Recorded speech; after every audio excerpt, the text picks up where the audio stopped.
hampir semua negara-negara di Afrika ya itu dibangun di atas bahasa. Semua bangsa juga bisa dibangun di atas prinsip bahasa yang sama. Nah, apa yang istimewa dalam konteks kita? Dalam konteks kita, sebuah bangsa tidak dibangun di atas prinsip kesamaan agama. Sebuah bangsa atau bangsa Indonesia tidak dibangun di atas prinsip identitas suku, identitas ras, etnis, atau bahasa. Tidak. Bahasa Jawa misalnya, bukan. Bahasa Sunda bukan, dan lain sebagainya. Tetapi bangsa kita dibangun di atas prinsip spirit yang sama. Ya, dibangun di atas prinsip spirit yang sama. Nah, dalam konteks itulah, ini kan speaker ini perlu kita merenungkan apa yang dikorbankan oleh bapak-bapak atau mama-mama bangsa kita yang kita identifikasikan atau kategorikan sebagai pahlawan.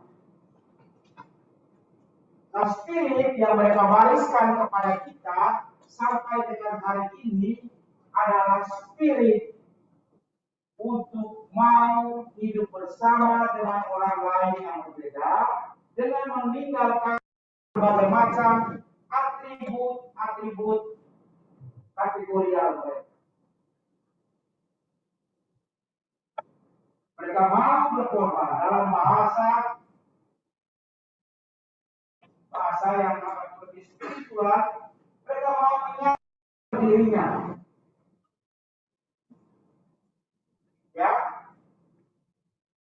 Soekarno misalnya, dia adalah orang yang sangat karismatik pada saat itu. Selalu banyak kalau kalian membaca dia selalu menyatakan diri. Oke, yang terakhir ada dalam buku sejarah. Dia selalu menyatakan tapi dia tidak berjuang atau bercita-cita membangun bangsa ini atau tokoh-tokoh lain kata dan berbagai macam yang lainnya. Tapi mereka semua Muslim. Tetapi mereka meninggalkan semua identitas kategorial itu. Lalu kemudian melihat spirit yang sama dari orang lain, dari orang Ampel, dari orang Batak, dari orang Bali, dari orang Islam, dari orang Kristen, Protestan, Katolik, Hindu, Buddha, melihat spirit yang sama. Nah, spirit yang sama inilah yang mereka perjuangkan. Dan dengan demikian, mereka menjadi jadi pahlawan bukan sekedar karena mereka mati ditembak, bukan. Tapi spiritual untuk selalu menanggalkan kepentingan kelompok dan lain sebagainya. Oleh karena itu, setiap tanggal 10 November tidak bukan sekedar mengenang orang yang sudah mati, tapi juga pada saat yang sama kita menghidupkan kembali dalam diri kita masing-masing spirit yang pernah mereka tanamkan di membangun bangsa ini, yaitu spirit untuk selalu mau hidup bersama dengan orang lain. Kata bersama bukan sekedar kumpulan, ya kumpulan orang-orang, tetapi kata bersama dalam konteks ini sangat berkaitan dengan orang-orang dengan identitas yang berbeda-beda. Amanda bukan sekedar seorang pribadi, tetapi pada anak Amanda terbuat juga identitas sosial. Dia adalah perempuan itu adalah identitas sosial. Ada banyak orang lain yang juga memiliki identitas yang sama, seperti kami. Karena itu yang tidak pernah main kita, kami Namanya saya sudah lakukan yang itu. Dan di dalam diri Amanda bukan sekedar gendernya, tapi dia juga adalah identitas agama. Dia juga adalah identitas etnis. Itu bersama artinya bahwa kita hidup dengan berbagai macam identitas sosial seperti ini. Di dalam satu rumah yang disebut dengan bangsa. Jadi imajinasi kita, kalau kita merayakan 10 November hari pahlawan, bukan sekedar ingat orang yang sudah mati, bukan. Tapi pada saat yang sama, kita menghidupkan kembali spirit yang pernah mereka wariskan atau yang terus terwariskan kepada kita. Untuk mau hidup bersama dengan orang. Ya, saya kira itu hal yang perlu selalu kita ingat dalam konteks kalau kita merayakan hari pahlawan. Yang pertama. Yang kedua, teman-teman sekalian, pada hari ini kita akan mendiskusikan topik tentang apa? Tentang hak dan kewajiban. Terima kasih. Saya sendiri lupa. Ya, kalau kita berbicara tentang hak warga negara, teman-teman sekalian, ada berbagai macam pendekatannya. Tetapi sebagai kuliah pendahuluan ini, kita bisa kategorikan hak warga negara itu dalam 3 kelompok. Yang pertama kita sebut sebagai hak sipil. Ya. Jadi kalau kita berbicara tentang hak warga negara, kategori yang pertama itu adalah hak sipil. Kategori yang kedua kita kelompokkan dalam kategori hak politik. Ya. Dan yang ketiga itu adalah hak sosial. Hak politik berkaitan dengan kebebasan sebagai kebebasan berbicara, kebebasan berpikir, kebebasan berpendapat, kebebasan menyatakan keyakinan, kebebasan untuk berasosiasi dengan orang lain, keluarga dan lain sebagainya. Itu adalah hak-hak sipil. Hampir semua negara-negara demokrasi dewasa ini berjuang sedemikian rupa supaya setiap warga negaranya dapat merealisasikan hak-hak sipil. Negara melindunginya, negara menjaganya, negara mencegahnya dari berbagai macam kebijakan-kebijakan atau tindakan-tindakan yang membuat warga negara tidak dapat merealisasikan hak sipil. Nah, terkait dengan ini, teman-teman sekalian, sekiranya kita Indonesia ini sedang on the track. Kita bebas berbicara di Indonesia. Baca. Yang ditangkap oleh polisi dia melanggar undang-undang. Ya, yang melanggar. Tetapi teman-teman sekalian, dalam kehidupan bermasyarakat, dalam kehidupan bernegara, terutama dalam kehidupan bermasyarakat, ya, pengakuan yuridis terhadap hak sipil oke, sangat baik. Tetapi ada hal lain yang menentukan bagaimana kita dapat merealisasikan hak sipil kita, yaitu moral.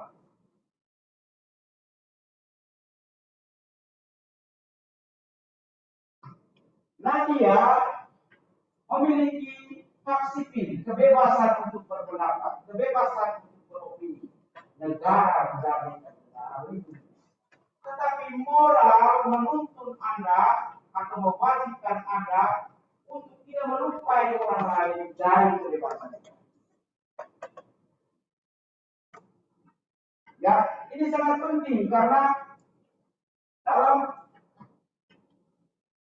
kita bisa melihat di YouTube, kita bisa melihat di berbagai macam platform media sosial, bagaimana orang merealisasikan kebebasan sipil ini tetapi mengabaikan moral, menyamakan manusia yang satu dengan manusia yang lain dengan binatang, misalnya. polisi tangkap itu dianggap sebagai melanggar kebebasan sipil. Tidak boleh melanggar inisiatif baik. Ada moralitas juga yang menuntut kita, supaya kita tidak menyalahgunakan hak-hak sipil seperti ini.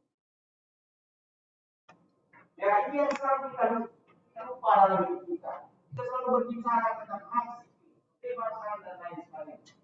Kita lupa moralitas. Moralitas sumbernya macam-macam. Dia bisa berasal dari kebiasaan masyarakat dan juga dia bisa berasal dari ajaran-ajaran agama. Ada satu pun agama yang mengajarkan kepada kita untuk mengucapkan ucapan kebencian terhadap orang lain di ruang publik. Gitu ya, jangan lupa itu.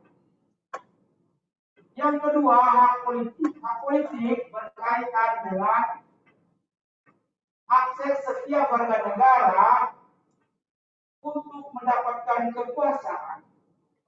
Jadi setiap kita memiliki akses yang sama. You bisa jadi presiden, punya akses yang sama dengan Prabowo. You bisa jadi presiden, punya akses yang sama dengan Anies Baswedan. Kami bisa punya hak yang sama dengan Puan Maharani untuk menjadi presiden. Itu hak politik.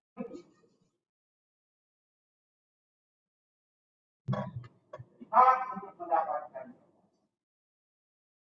hak untuk memerintah orang lain, hak untuk berpartisipasi dalam menentukan kekuasaan.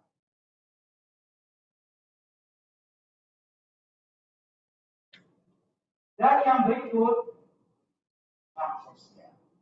Nah, hak sosial itu berkaitan dengan jaminan-jaminan sosial yang diberikan oleh negara kepada setiap warga. Saya kira juga dalam konteks pengalaman 2 tahun terakhir, kalau masalah pandemi COVID ini, kita banyak mengalami atau menerima berbagai macam jaminan-jaminan sosial yang diberikan oleh negara.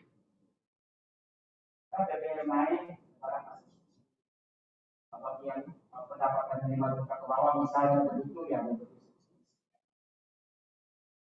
Nah, semua hal itu kan bukan karena presiden baik, bukan. Tetapi itu adalah kewajiban warga negara yang memang harus direalisasikan oleh negara. Oleh karena itu, cari presiden, pilih pemimpin yang kurang lebih akan merealisasikan hak Anda sebagai warga sipil, hak sipil Anda. Yang kedua, hak politik, dan yang ketiga, hak sosial Anda. Saya kira menjelang 2024 ini, ya, saya kira itu salah kategorinya, ya. Pemimpin mana yang harus kita pilih?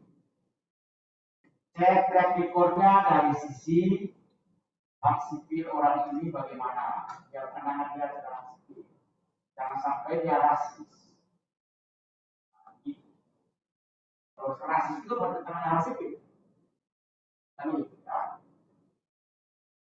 Hak politik dalam hak sosial.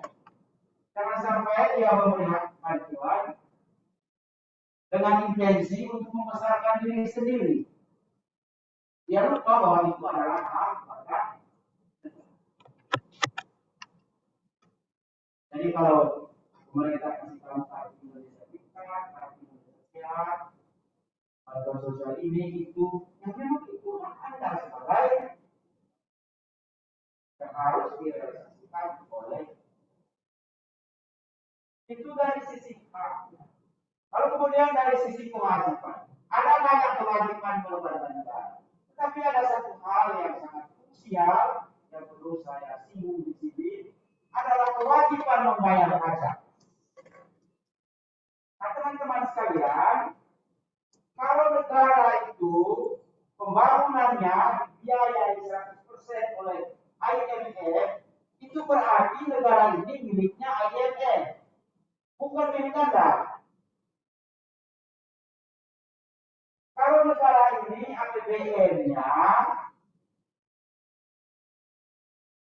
bergantung pada Bank Dunia, berarti negara ini bukan punya kita, tapi punya Bank Dunia. Kalau negara ini 100% dibiayai oleh Amerika, berarti negara ini bukan punya kita, tapi punya Amerika. Kalau negara ini 100% pembangunannya dibiayai oleh Tiongkok, berarti negara ini bukan punya kita, tapi punya Tiongkok. Nah, oleh karena itu, sebagai tanda afirmasi kita atas negara, maka kita wajib membayar pajak. Supaya kita memiliki legalitas moral untuk menyatakan bahwa ini adalah negara saya. Karena tanpa itu, bagaimana Anda bisa mengklaim?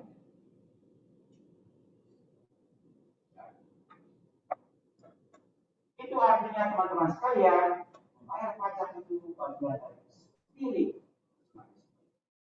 Kalau dulu para pahlawan kita mengorbankan identitas sosial mereka, mengorbankan jiwa raga mereka untuk Indonesia, maka sekarang spirit kepahlawanan kita adalah dengan membayar. Saya kira itu satu dua hal catatan yang dapat saya berikan sebagai pengantar kuliah kita. Materinya lainnya dan detailnya mari kita dengar dari kelompok yang sudah menyiapkan materi ini bertahun-tahun yang lalu. Pada kelompok silakan.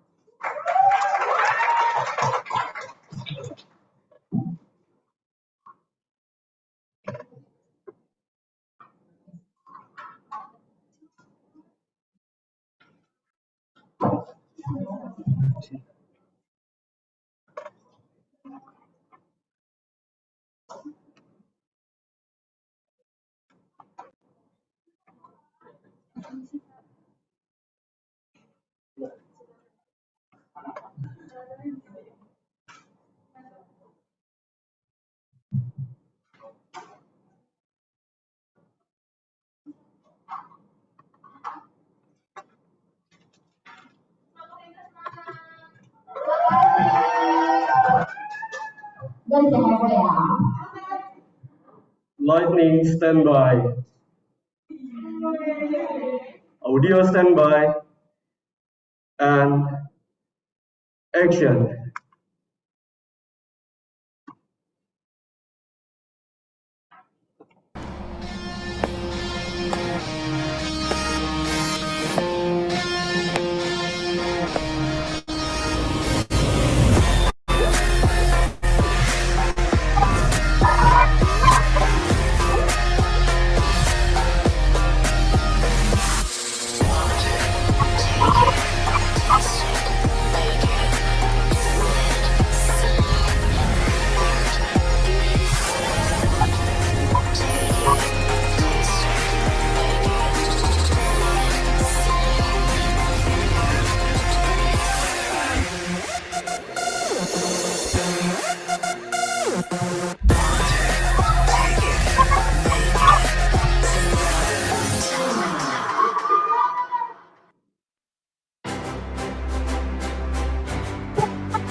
Halo semuanya, saya Jason. Saya mewakili Bali dalam ajang Mas Universe 2022.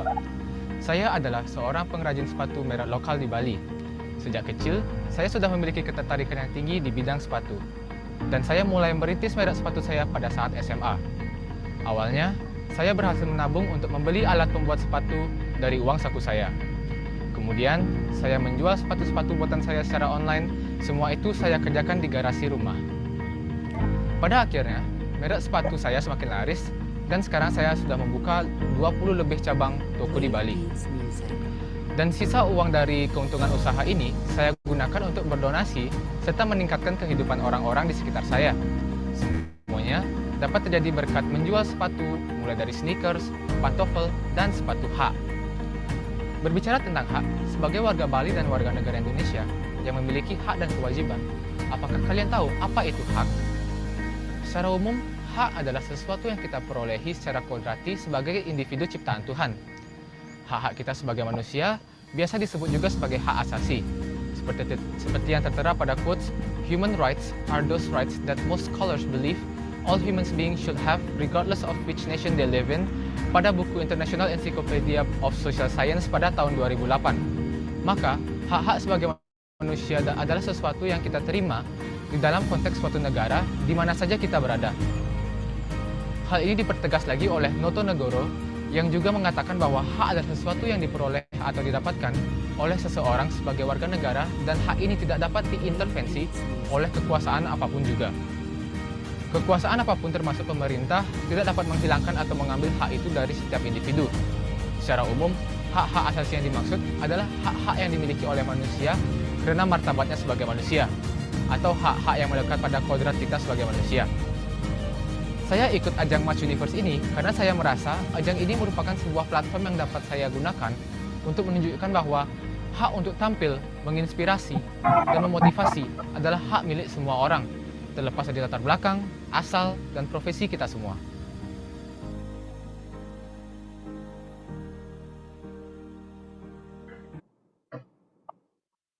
Mas kedua yang akan melanjutkan perjalanannya dalam panggung pertunjukan berikutnya adalah Putra yang merupakan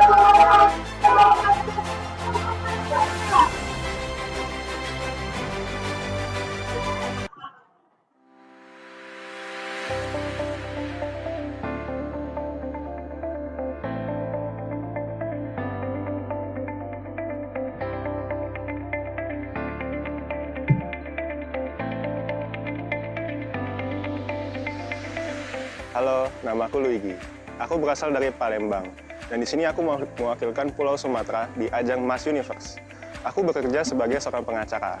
Setiap hari, aku berusaha memperjuangkan hak-hak yang seharusnya dimiliki oleh klienku, baik di pengadilan maupun di masyarakat. Selain itu, aku juga menjadi bagian dari KPAI. Ini juga merupakan impianku sejak kecil, karena saya berasal dari lingkungan yang tidak ramah terhadap anak-anak. Sekarang, aku tidak akan diam saja dan berjuang untuk anak-anak yang membutuhkan perlindungan hukum.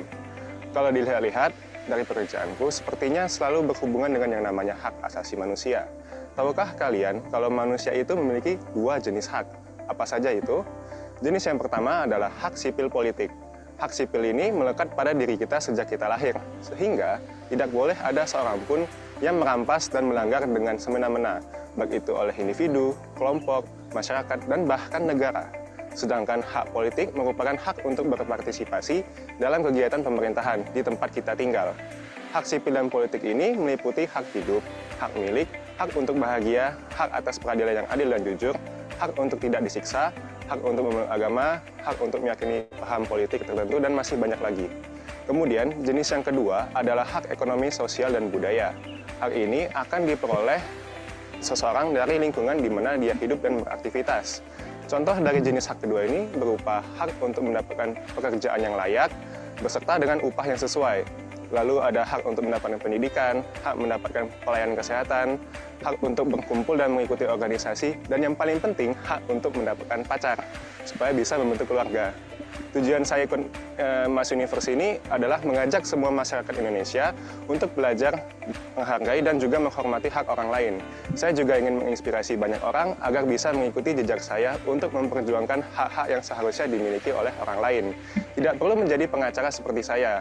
Dengan kemampuan apapun yang kita miliki sekarang ini, kita pasti bisa memperjuangkan hak-hak diri sendiri dan juga orang lain.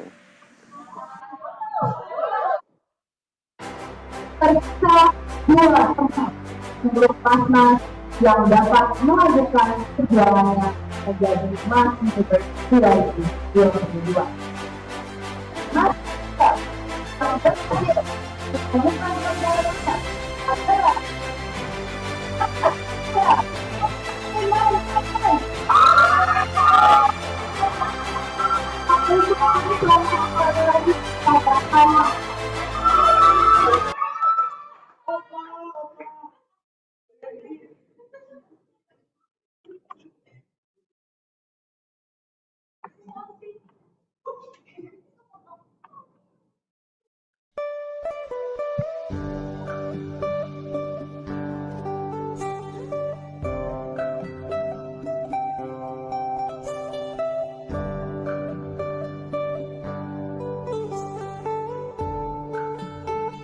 Hai, saya Devin, Mas Kalimantan. Saya lahir dan besar di Pontianak, Kalimantan Barat. Dari kecil, saya sudah menyukai komputer. Sehingga sejak SMA, saya bertekad untuk masuk jurusan IT. Lulus dari SMA, saya diterima di MIT jurusan Computer Science, di mana saya menerima gelar summa cum laude, dan langsung mendapat tawaran kerja dari Google, Apple, dan Microsoft. Tetapi saya memutuskan untuk merintis perusahaan IT sendiri di Indonesia, yaitu Dev IT Corps, supaya saya bisa membuka lapangan kerja dan membawa pulang ilmu yang telah saya pelajari kembali ke tanah air agar dapat meningkatkan iptek di Indonesia. Mendapatkan pendidikan adalah hak saya. Namun seperti yang diketahui, selain hak, ada juga kewajiban sebagai aspek yang muncul sebagai konsekuensi dari adanya hak itu. Saya percaya ini merupakan salah satu kewajiban saya sebagai warga negara Indonesia yang baik. Kewajiban umumnya dipahami sebagai sesuatu yang harus saya lakukan sebagai individu atau personal manusia. Dalam konteks ini, kewajiban adalah sesuatu yang harus saya lakukan, saya kerjakan, saya taati sebagai warga negara.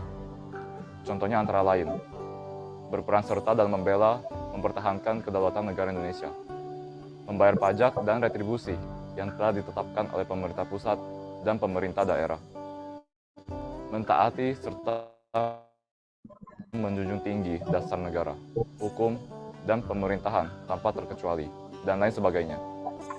Di Indonesia, setiap penduduk memiliki hak yang didapatkan dari negara, dan juga kewajiban yang harus dilakukan terhadap negara. Hadirnya saya di sini untuk mewujudkan keadilan perihal hak dan kewajiban setiap warga negara Indonesia. Karena setiap warga negara Indonesia memiliki hak dan kewajiban yang sama. Selain itu, saya ingin membuktikan bahwa saya tidak hanya cerdas dalam ilmu pengetahuan, tetapi juga cerdas dalam berbangsa dan bernegara. Dan Mas Universe adalah ajang di mana saya dapat memotivasi lebih banyak pemuda Indonesia untuk menjadi lebih cerdas dalam berbangsa dan bernegara.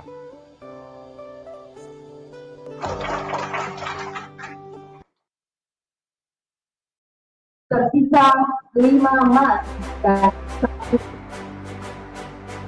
Dan yang terpilih hanya kembali posisi terakhir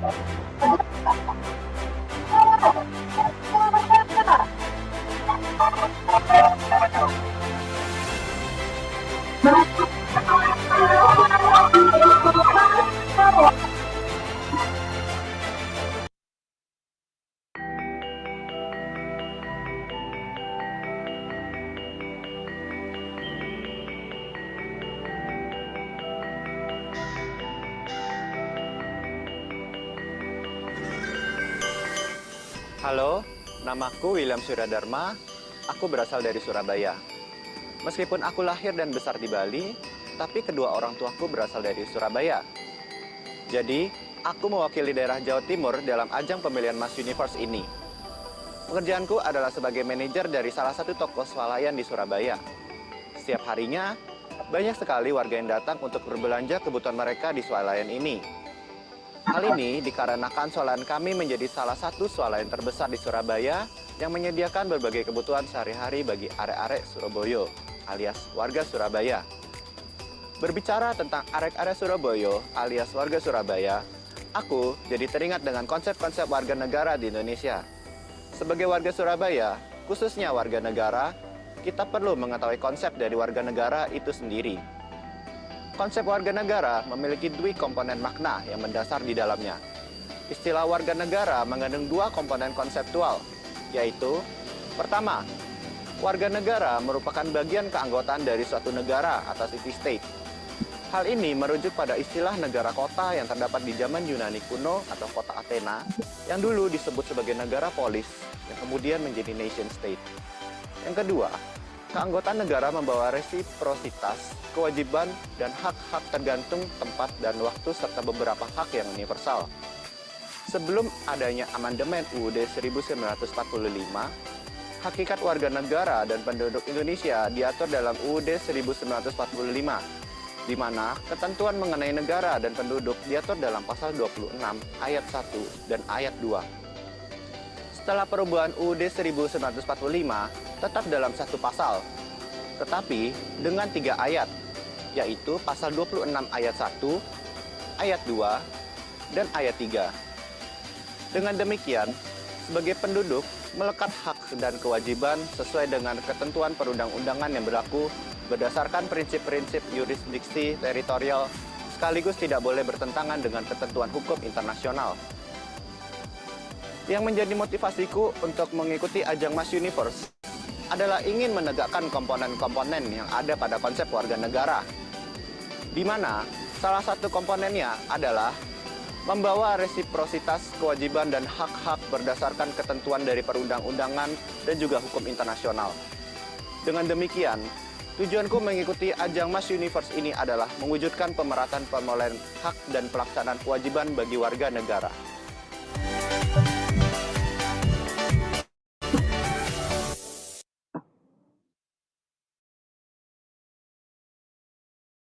Selamat sebelumnya kami ucapkan kepada tokoh yang berhasil melanjutkan perjalanannya di panggung Miss Universe 2022. Setelah kita menonton klip perkenalan tadi, boleh nih kita ngobrol-ngobrol dikit kepada para calon Miss Universe terkait pandangan mereka akan hak yang ada di Indonesia.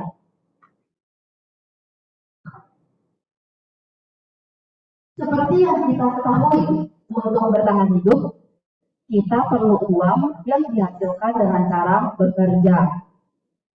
Sebagai warga negara Indonesia, apakah Anda merasa hak atas pekerjaan telah Anda terima? Silakan kepada Mas Jawa untuk menuju ke tengah panggung.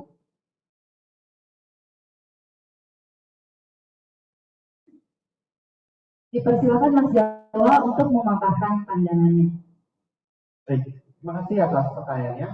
Jadi bagi saya, tentu saja saya sudah menerima hak atas pekerjaan saya, di mana saat ini saya sudah mencapai titik pekerjaan yang saya inginkan. Saat ini, saya menjabat sebagai salah satu manajer dari swalayan yang ada di Surabaya. Menjadi seorang manajer tentunya memiliki tanggung jawab yang besar, di mana saya mendapatkan penghasilan atau gaji yang sepadan dengan tanggung jawab yang telah saya berikan. Itu sesuai dengan pasal 28 D ayat 2 UUD 1945. Selain dari itu, penghasilan saya sudah terima sudah mencukupi kehidupan kehidupan sehari-hari saya, di mana itu sesuai dengan pasal 27 ayat 2. Selain dari itu, saya menyisihkan sebagian dari penghasilan saya untuk saya donasikan atau saya beri sumbangan kepada mereka yang membutuhkan sangat. Tujuannya adalah supaya mereka bisa mendapatkan penghidupan yang layak. Terima kasih. Wah, jadi Mas Jawa merasa sudah menerima hak atas pekerjaannya. Dan hak itu yang bikin Mas Jawa ada di posisinya saat ini. Terima kasih Mas Jawa atas pandangan yang luar biasa. Silakan kembali ke posisi Anda.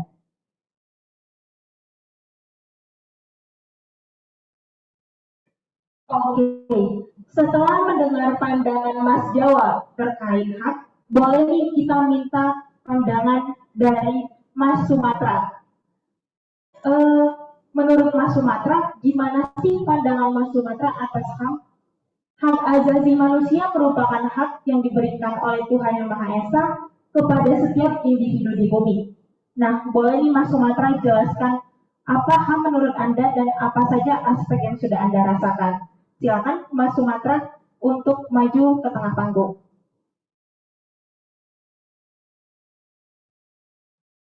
Silakan paparkan pandangan Anda dimulai dari sekarang. Baik, terima kasih atas pertanyaannya. Jadi, menurut saya, HAM itu sudah melekat dalam diri kita sejak kita dilahirkan. Jenis-jenis HAM itu ada banyak sekali, seperti hak untuk membentuk keluarga, hak untuk mempertahankan hidup, hak untuk mendapatkan perlakuan yang adil di dalam hukum, serta hak untuk mendapatkan kesempatan yang sama di dalam pemerintahan. Selama menjalani hidup, saya telah merasa mendapatkan hak untuk mempertahankan hidup saya sendiri, sehingga saya bisa hadir di acara pada hari ini, sesuai dengan pasal 28A. Kemudian, saya juga mendapatkan kesempatan untuk menjadi bagian dari lembaga pemerintah yang bernama KPAI. Ini tertuang dalam pasal 28D ayat 3. Selain itu, saya juga menjadi seorang pengacara yang memastikan semua warga negara Indonesia mendapatkan hukum yang adil. Karena saya sendiri merasa sejak kecil telah mendapatkan hukum yang adil di Indonesia ini. Oleh karena itu, saya mau berjuang untuk menciptakan hukum yang adil di Indonesia sesuai dengan pasal 28D ayat 1. Terima kasih. Oke, jadi Mas Sumatera sudah mendapatkan hak untuk mempertahankan dirinya sendiri, loh. Terima kasih Mas Sumatera atas paparannya. Silakan kembali ke posisi Anda.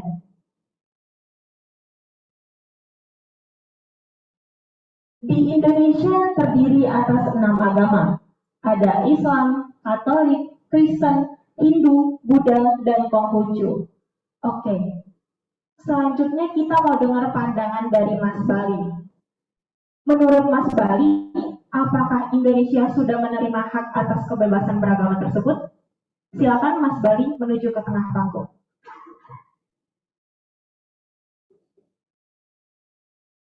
Silakan paparkan pandangan Anda dimulai dari sekarang.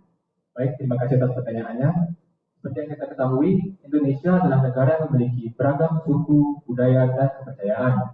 Seperti yang tertera pada pasal 29 yang menyatakan, negara menjamin kemerdekaan tiap-tiap penduduknya untuk memeluk agama dan kepercayaannya masing-masing dan beribadah sesuai dengan kepercayaannya tersebut.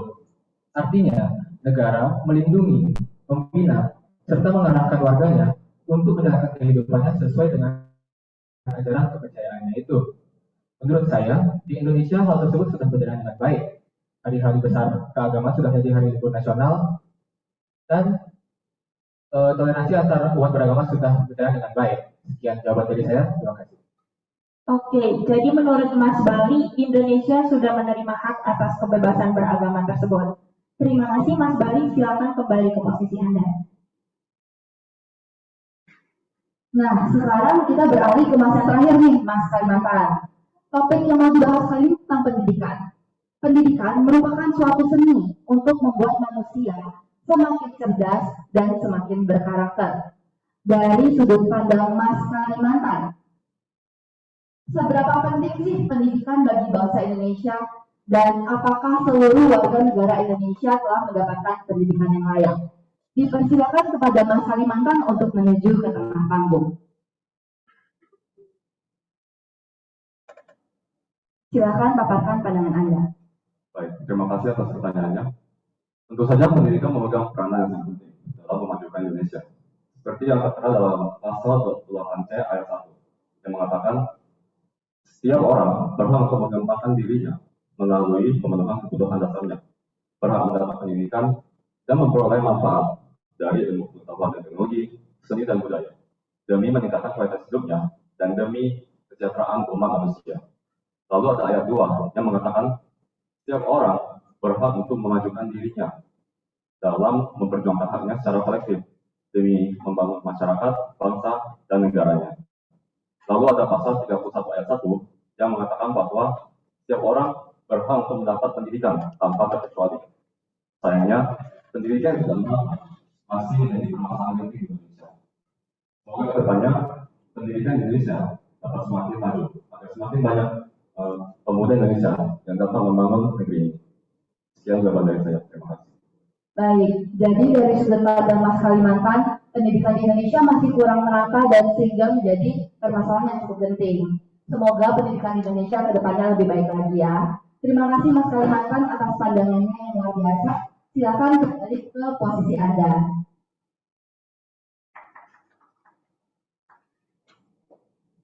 Baik, setelah mendengar pandangan para calon Mas Universe 2022 tentang hak tadi, tanpa sepengetahuan kalian, para Mas Universe ini sudah memberikan aksi-aksi nyata yang memberikan dampak positif di tengah masyarakat. Mari kita saksikan cuplikan berikut ini.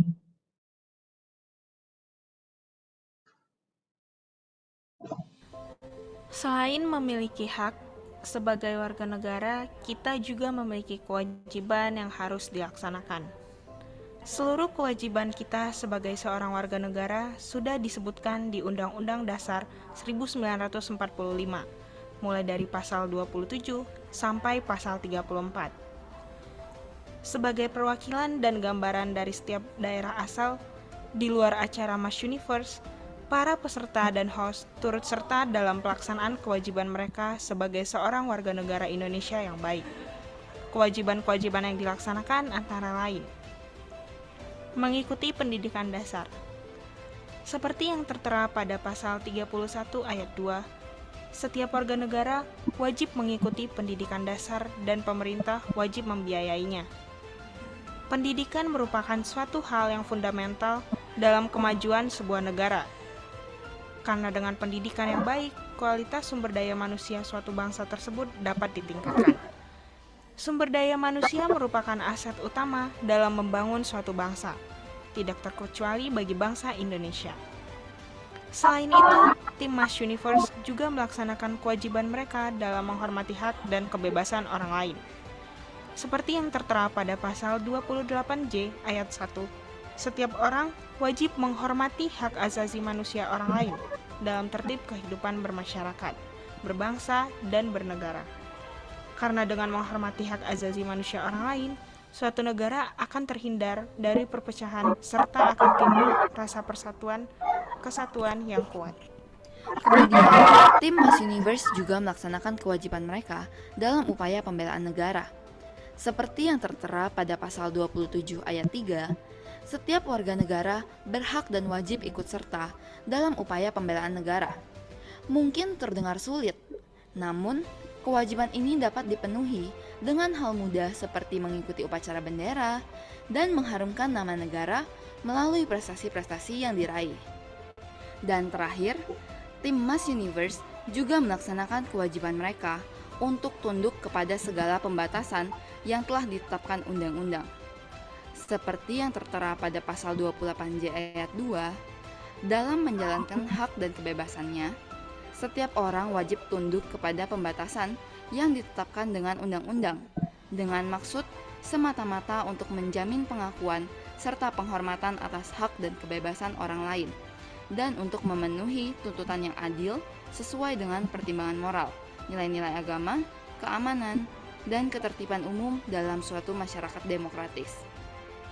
Hak dan kewajiban merupakan suatu hal yang terkait satu sama lain, sehingga dalam praktik harus dijalankan dengan seimbang. Jika hak dan kewajiban tidak berjalan secara seimbang dalam praktik kehidupan, maka akan terjadi suatu permasalahan yang akan menimbulkan gejolak masyarakat dalam pelaksanaan kehidupan individu, baik dalam kehidupan masyarakat, berbangsa, maupun bernegara.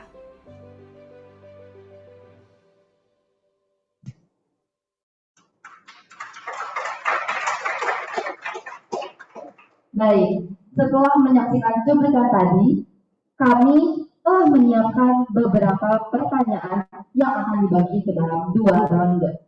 Pada ronde pertama, masing-masing mas akan mendapatkan pertanyaan yang sama. Dan pada ronde kedua, pihak juri telah menyediakan beberapa pertanyaan yang nantinya akan diundi dan dijawab secara spontan. Masing-masing mas memiliki waktu 5 menit untuk memaparkan pandangan mereka. Ronde pertama.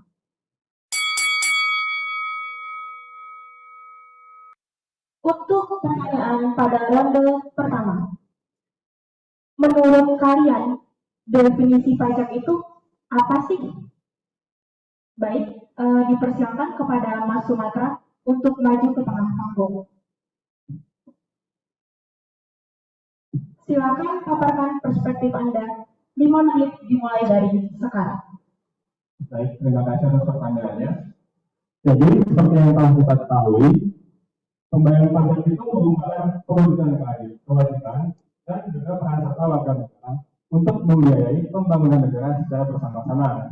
Menurut seorang ahli yang bernama Rafael Beliau, beliau menyatakan bahwa pajak itu merupakan bantuan baik secara langsung maupun tidak yang dipaksakan oleh kekuasaan publik dari penduduk ataupun dari orang untuk menutupi belanja pemerintah.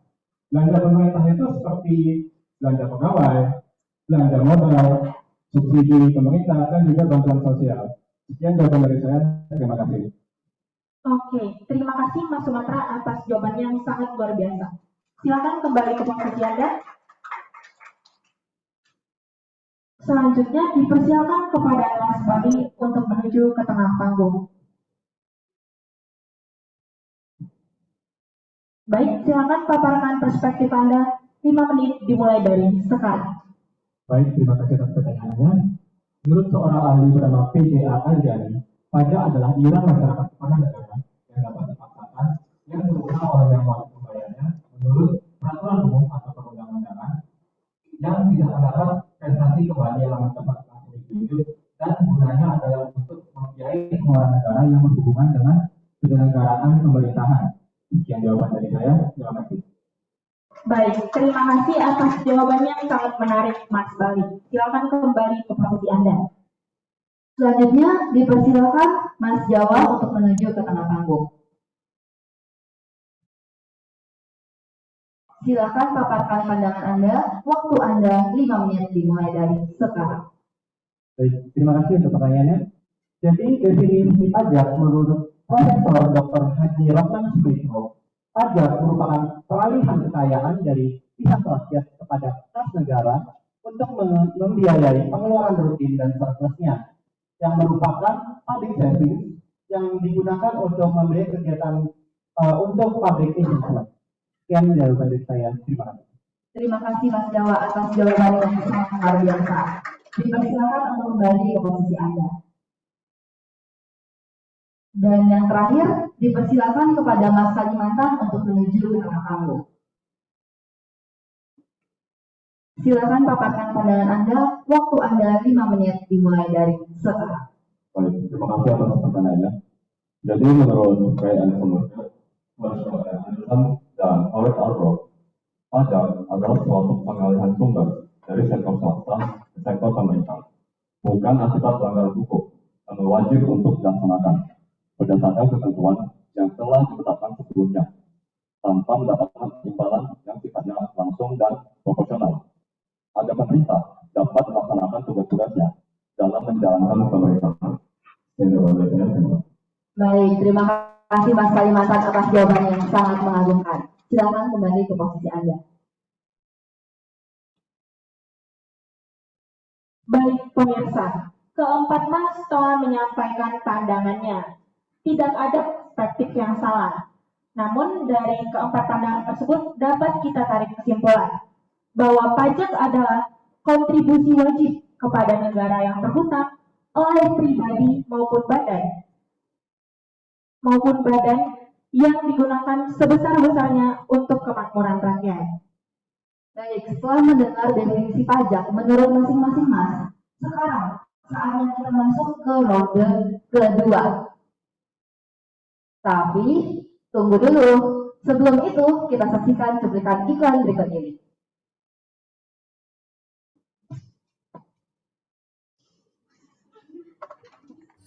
Indonesia kaya akan budaya dan kulit yang beragam.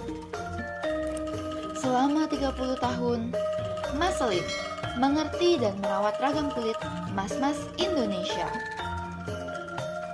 Kini, dengan 100% terong alami dan 20 kali ekstrak susu kuda, menjadi lotion yang cepat meresap, membuat kulit cerah dan glowing. Maselin, pancarkan ragam cantik kulit Indonesia.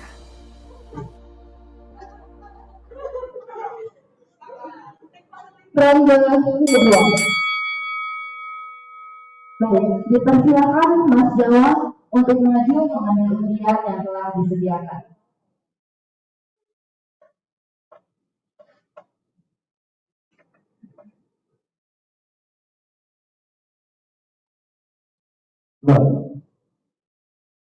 Silakan menempati posisi di panggung. Baik, pertanyaan nomor 2. Berikan penjelasan terhadap pasal-pasal yang tercantum dalam UUD 1945 mengenai dasar konstitusi terkait dengan kewajiban membayar pajak di Indonesia. Waktu Anda 5 menit dimulai dari sekarang. Baik, terima kasih untuk pertanyaannya. Jadi, dasar konstitusional mengenai kewajiban membayar pajak diatur dalam 2 pasal, yaitu pasal 23 dan pasal 30 ayat 1. Di mana pasal 23 berbunyi, pajak dan pungutan lain yang bersifat memaksa untuk keperluan negara diatur dalam undang-undang. Sedangkan dalam pasal 30 ayat 1 berbunyi, tiap warga negara berhak dan wajib ikut serta dalam pertahanan dan keamanan negara. Dalam pasal 30 ini memang tidak dijelaskan secara eksplisit mengenai kewajiban membayar pajak. Tetapi pertahanan dan keamanan negara dapat terwujud dengan adanya sumber daya yang memadai, di mana pajak merupakan salah satu sumber untuk mewujudkan sumber daya tersebut, sehingga pertahanan dan keamanan negara tersebut dapat terjalin dengan baik. Oleh karena itu, dengan kita membayar pajak, kita secara tidak langsung telah memenuhi kewajiban kita untuk mempertahankan keamanan dan negara. Sekian dari saya, terima kasih. Baik, terima kasih Mas Jawa atas jawabannya yang luar biasa. Silakan kembali ke posisi Anda. Selanjutnya dipersilakan kepada Mas Bali untuk maju mengambil undian Anda.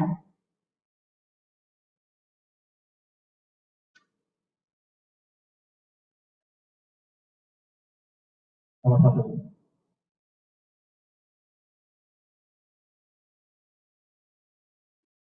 Baik, Mas Bali. Pertanyaan nomor 1 adalah, Adam Smith dalam buku Kesadaran Pajak mengemukakan terdapat 4 azas yang dijadikan landasan moral atau the four maxims dalam pemungutan pajak. Silakan Mas Bali sebutkan apa saja azas-azas tersebut. Waktu Anda 5 menit dimulai dari sekarang. Baik, terima kasih atas pertanyaannya. 4 landasan moral atau the four maxims dalam pemungutan pajak. Yang pertama adalah asas equity, yang menekankan bahwa pajak yang dipungut oleh negara sudah dikenakan secara adil dan setiap orang membayar sesuai dengan kemampuannya. Hal ini dimaknai bahwa beban pajak suatu negara ditanggung bersama oleh masyarakat dengan asas keadilan dan keperataan. Yang kedua adalah asas certainty atau asas kepastian, yang menekankan bahwa harus ada kepastian mengenai apa yang menjadi objek pajak, siapa saja yang membayar pajak, berapa nominal pajak, serta bagaimana cara membayar pajak. Yang ketiga adalah asas convenience atau asas kenyamanan, yang menekankan bahwa pajak sebaiknya dipungut pada saat yang menyenangkan, seperti setelah menerima gaji, setelah menerima bunga deposito, dan setelah menerima dividen saham. Selain itu, asas ini juga menekankan bahwa proses pemungutan pajak supaya dibuat semudah mungkin agar tidak mempersulit kehidupan warga negara. Yang keempat dan sekaligus yang terakhir adalah asas ekonomi, yang menekankan bahwa pajak yang dipungut harus ditekankan seminimal mungkin dan pajak yang dipungut harus lebih besar daripada biaya pemungutannya. Sekian jawaban dari saya, terima kasih. Baik, terima kasih Mas Bali atas jawabannya yang luar biasa. Silakan kembali ke posisi Anda. Selanjutnya, dipersilakan kepada Mas Kalimantan untuk mengambil undian.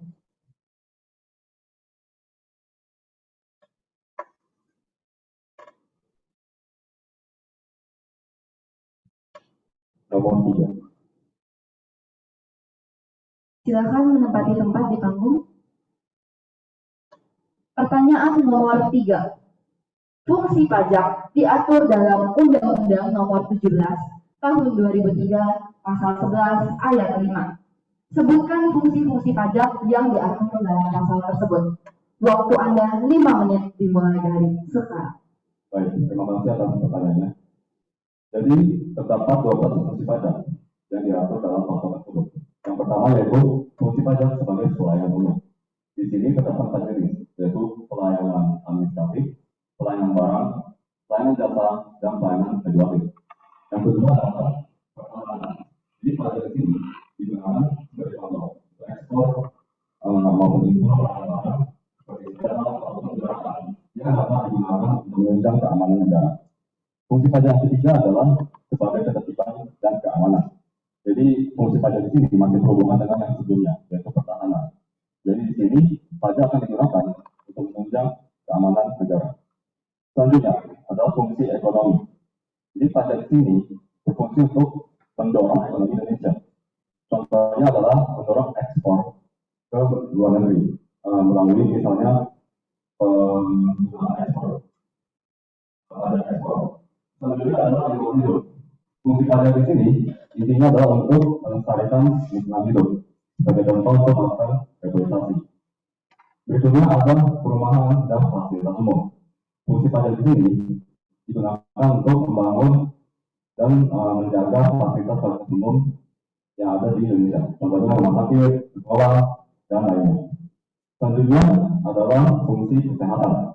Di sini pajak yang digunakan untuk belanja negara atas barang-barang yang berguna untuk mendorong kesehatan Indonesia, misalnya pengobatan, vaksin, dan lainnya. Selanjutnya pariwisata. Indonesia terkenal sebagai objek atau destinasi pariwisata yang sangat terkenal di dunia. Jadi salah satu hal yang bisa dilakukan pemerintah adalah dengan mengenalkan pariwisata Indonesia ke luar negeri. Tentunya hal tersebut menguntungkan negara. Selanjutnya budaya. Budaya di Indonesia sangatlah banyak. Dan salah satu hal yang harus dilakukan oleh pemerintah adalah mengenalkan budaya tersebut ke mancanegara supaya lebih dikenal oleh banyak orang. Berikutnya adalah agama. Salah satu contoh penggunaan pajak di sini adalah untuk menjaga tempat-tempat ibadah. Berikutnya pendidikan. Untuk pendidikan, pajak digunakan sebagai contoh untuk pengajian guru PNS, untuk pemberian bantuan operasional sekolah, dan juga pemberian beasiswa kepada siswa-siswa berprestasi untuk memberikan studi di dalam maupun ke luar negeri. Dan yang terakhir adalah perlindungan sosial. Nah, di perlindungan sosial terdapat 2 jenis, yaitu bantuan sosial dan jaminan sosial. Sekian jawaban dari saya. Terima kasih. Baik, terima kasih Mas Kalimantan atas jawabannya yang sangat luar biasa. Dipersilakan untuk kembali ke posisinya. Oke, selanjutnya dipersilakan kepada Mas Sumatra untuk mengambil undian yang sudah disiapkan di atas meja.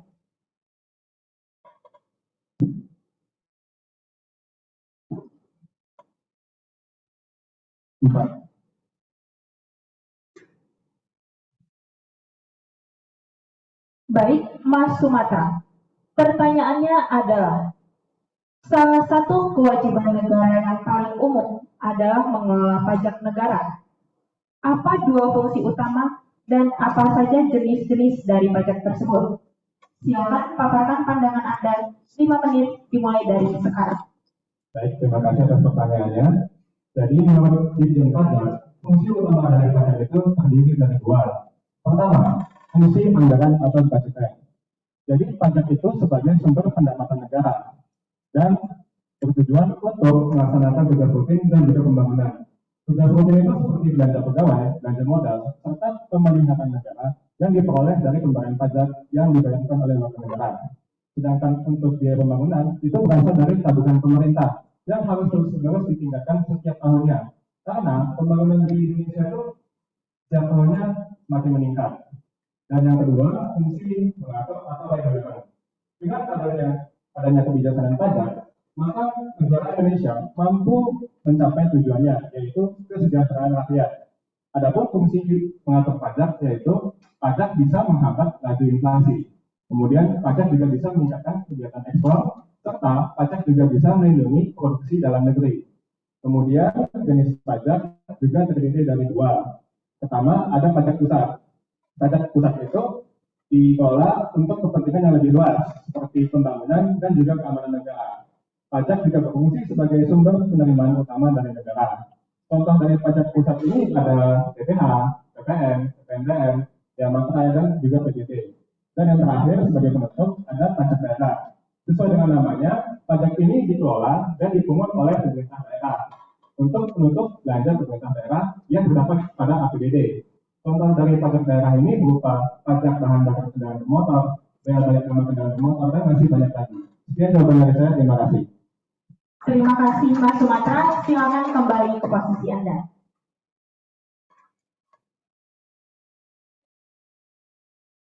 Tidak terasa, kita telah tiba di penghujung acara ini. Hadirin sekalian, ini merupakan kesempatan terakhir kalian untuk meyakinkan pilihan kalian siapa di antara 4 Mas ini yang paling pantas menyandang gelar Mas Universe 2022. Apakah Mas Jawa? Apakah Mas Kalimantan? Atau mungkin Mas Bali? Atau Mas Sumatera?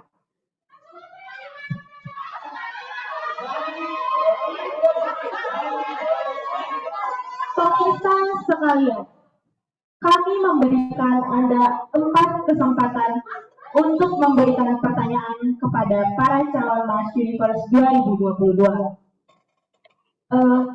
Pemirsa boleh mengangkat tangan yang ingin memberikan pertanyaannya, dan Mas Universe yang ingin memberikan jawabannya boleh mengangkat tangannya.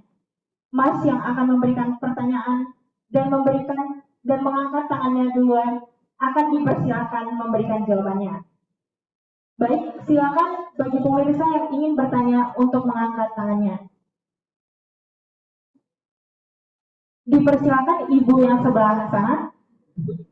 Silakan perkenalkan diri Anda dan bacakan pertanyaan Anda. Halo.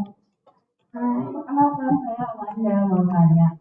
Jadi kan kita itu punya kewajiban untuk bayar pajak ya. Jadi sebenarnya apa sih hak yang bisa kita peroleh dari kewajiban kita membayar pajak itu? Saja, terima kasih. Baik, terima kasih Ibu Amanda. Baik, dipersilakan kepada para calon Mas Universe bagi yang bersedia untuk mengangkat tangannya.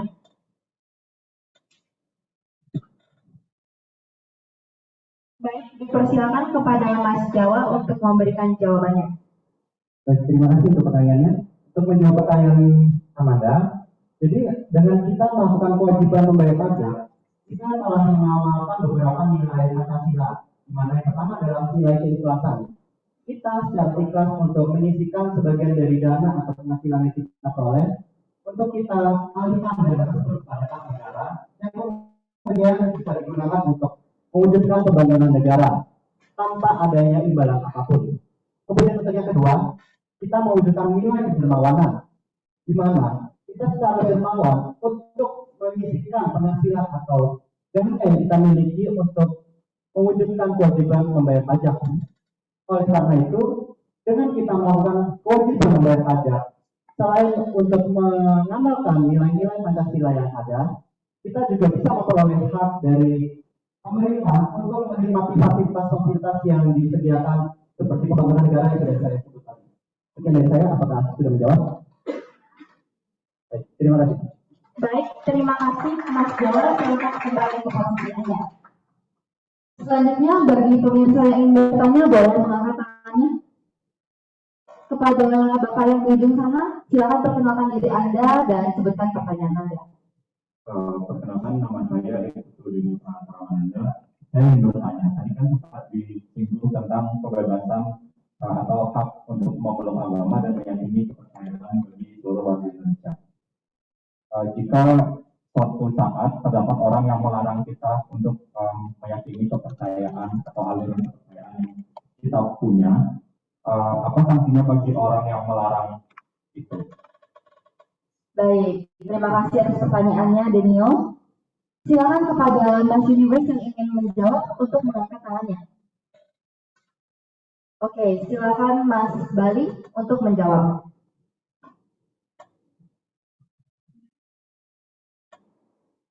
Baik, terima kasih untuk pertanyaannya Pak Denyo. Untuk saat ini, pengetahuan saya belum ada pasal yang khusus untuk pasal khusus mengenai sanksi yang diberikan kepada orang yang melarang pemeluk suatu agama. Namun untuk kasus pelarangan pemeluk agama ini sendiri, kita bisa kaitkan mengenai pelanggaran HAM ringan, yaitu pelanggaran HAM yang tidak membahayakan nyawa seseorang, namun tetap saja merugikan. Dan untuk kasus pelanggaran HAM ringan sendiri, bagi pelakunya dapat diancam denda ataupun dipenjara sesuai nominal denda atau masa penjara yang ditentukan di pengadilan. Sekian jawaban dari saya, terima kasih. Baik, terima kasih Mas Bali atas jawabannya. Silakan untuk kembali ke posisi Anda. Apakah masih ada pemirsa yang ingin bertanya? Baik, silakan Bapak yang sebelah sana.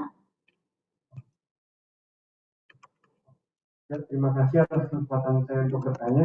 Jadi saya perkenalkan diri dulu, saya Niko, dan saya ingin bertanya. Tadi kan disebutkan salah satu fungsi pajak itu adalah untuk perlindungan sosial yang dapat berupa bantuan sosial bagi mereka yang hidup dalam kemiskinan. Nah, tanyanya itu bagaimana atau apa kriteria agar seseorang bisa mendapatkan bantuan sosial? Baik, terima kasih Bapak Riko. Silakan kepada keempat Mas yang ingin menjawab untuk mengangkat tangannya. Baik, dipersilakan kepada Mas Kalimantan. Baik, terima kasih Bapak Riko atas pertanyaannya. Jadi kriteria untuk bansos itu biasanya beragam, tergantung dari bansosnya sendiri, dari website pemerintah. Namun secara besar, umumnya kriteria dari bansos itu yang ditetapkan oleh Kemensos itu ada beberapa. Yang pertama itu apakah terdapat kekhawatiran dalam pemenuhan pangan. Yang kedua itu status pekerjaan, apakah orang itu sudah bekerja atau tidak. Lalu kekhawatiran dalam pemenuhan pengeluaran standar. Lalu apabila pengeluaran dari pangan itu lebih dari pengeluaran total. Lalu kriteria berikutnya adalah apabila sebagian besar dari lantai tempat tinggal itu terbuat dari tanah. Lalu selanjutnya, apabila sebagian besar dari dinding tempat tinggal terbuat dari bambu, kayu, atau kawat. Lalu penggunaan listrik dari yang disediakan oleh perusahaan listrik negara adalah 450 watt. Ini jawaban dari saya. Baik, terima kasih Mas Kalimantan. Silakan kembali ke posisi Anda. Baik, ini merupakan kesempatan terakhir bagi kalian untuk bertanya langsung kepada Mas Universe. Masih ada pemirsa yang ingin bertanya? Oke, Bapak baju kotak-kotak di tengah. Silakan untuk bertanya.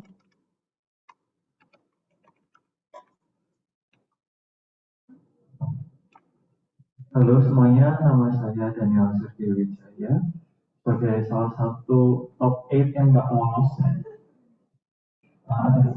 Tadi sudah dijelaskan mengenai hak dan juga kewajiban. Dan pertanyaannya adalah mengapa hak dan kewajiban itu perlu diingat? Ya. Baik, terima kasih Bapak Daniel atas pertanyaannya. Dipersilakan kepada keempat Mas yang ingin menjawab untuk mengangkat tangannya. Oke, silakan Mas Sumatera.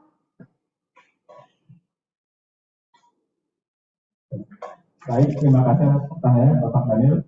Jadi hak dan kewajiban itu perlu kita imbangi karena setiap orang itu mendapatkan jatah atau bagian hak dan kewajiban itu yang sama rata. Umumnya kewajiban itu biasanya perlu kita laksanakan terlebih dahulu, baru kita boleh menuntut hak kita. Contoh, jika kita mau mendapatkan uang, maka yang harus kita lakukan adalah bekerja. Apabila hak dan kewajiban itu tidak kita imbangi, maka akan terjadi ketidakadilan. Contohnya, kalau ada orang yang terus-menerus menuntut hak dan mereka tidak menjalankan kewajibannya, atau juga ada orang yang telah menjalankan kewajibannya, tapi haknya tidak pernah dia peroleh, sehingga negara kita itu kehidupan sosialnya akan menjadi tidak harmonis. Sekian dari saya, akan sudah membantu.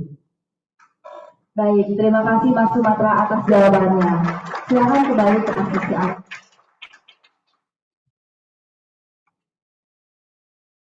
Keempat Mas telah melewati perjalanan yang sangat panjang. Berbagai tantangan telah berhasil dilewati. Dari tempat yang telah terpilih, kini saatnya Anda yang menentukan apakah Mas yang paling menantang kita Mas Universe 2022. Kita menjadi salam sensor. Kita pasti berbaca tersebut.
Anda berusaha sampai lebih baik.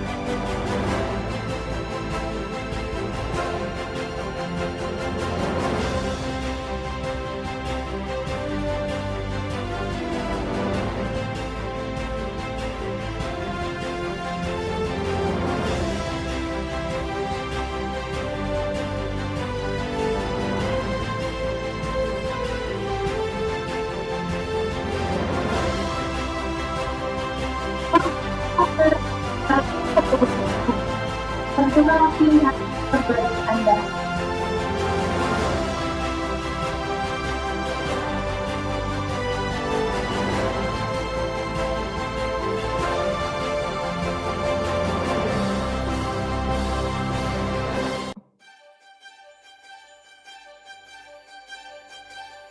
Paling akan ditutup dalam 3, 2, 1.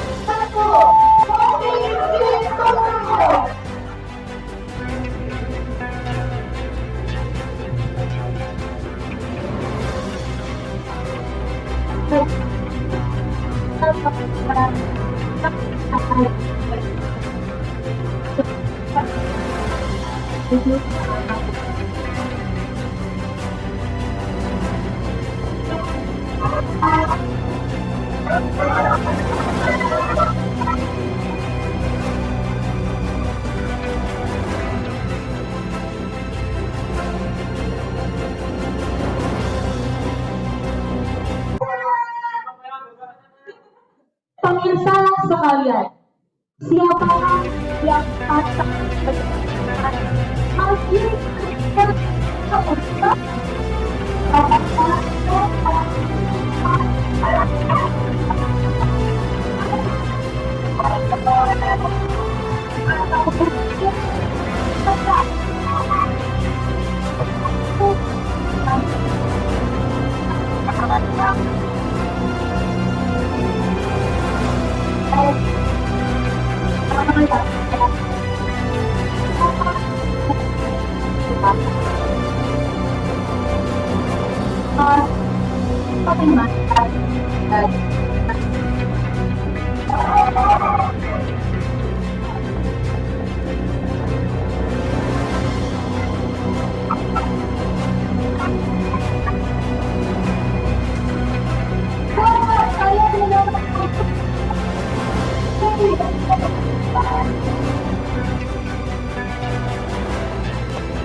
Ya, tinggi-tinggi soalnya tadi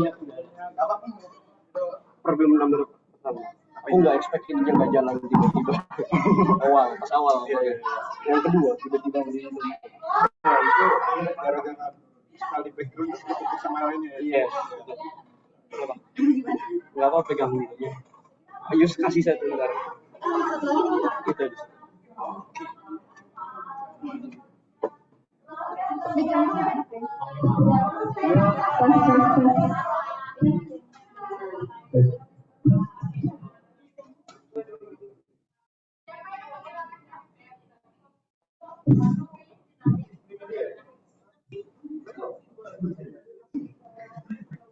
Ya,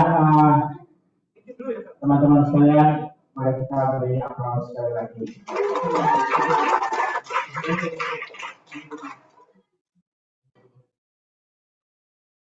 Saya kira kita semua terhibur dengan penampilan mereka, tidak kalah dengan minggu lalu. Terus saya ngomong apa lagi? Dari sisi materi semua sudah disampaikan.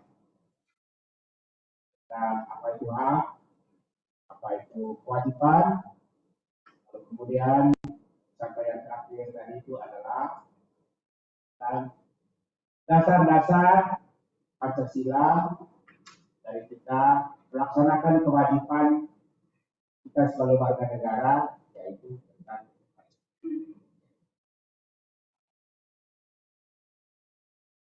saya tidak bisa membuat kesimpulan lagi, saya hanya memberi apresiasi, terutama untuk dua MC-nya yang sangat luar biasa.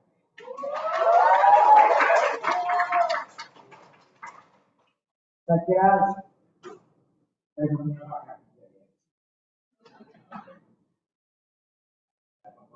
dari Mas Jawa, Mas Mail, Mas Remantan, dan juga Mas Bali dan Mas Sumatera. Nah, yang paling penting bagi saya itu selain konten yang sudah disampaikan semua sangat sempurna bukan atau ini ya, dan juga ide untuk menampilkan sesuatu. Nah, teman-teman sekalian, ide itu mahal. Dan itulah yang saya sangat hargai dari seluruh kelas saya, yang saya sangat harapkan dari seluruh kelas saya. ide. Ada ide untuk menyampaikan sesuatu. Ada ide untuk menyampaikan sesuatu dengan cara tertentu. Makanya saya hampir di seluruh kelas saya tidak membuat mata saya. Yang membatasi itu hanya pertama tidak boleh rasis, yang kedua tidak boleh pornografi, ya. Nah, yang ketiga itu harus menunjukkan rasa cinta terhadap bangsa dan negara, karena itu tujuan dari itu. Lebih dari itu adalah kreativitas, performance, menjadi sangat penting. Nah, untuk kali ini saya memberi nilai sangat-sangat baik.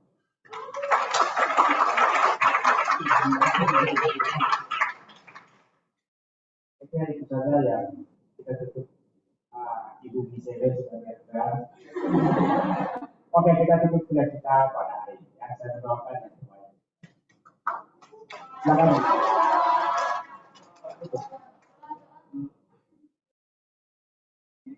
Kita ya. Lalu kan dia pelan. Selanjutnya dan teman-teman semua untuk mengakhiri sesi kuliah ini kita bisa berdoa doa kita Kristen yang lain dari Indonesia. Ya Bapak yang amat baik, terima kasih atas berkatmu, atas kesempatanmu sama sesi kuliah kami sehingga Pak Yustinus juga teman-teman kami yang bertugas presentasi hari ini bisa berjalan dengan lancar. Kiranya Engkau berkati keseharian kami selanjutnya Tuhan, untuk kami yang ingin melanjutkan dan juga aktivitas yang lain Kau yang berkati supaya semuanya bisa berjalan sesuai dengan kehendak-Mu saja ya Bapak. Terima kasih ya Bapak.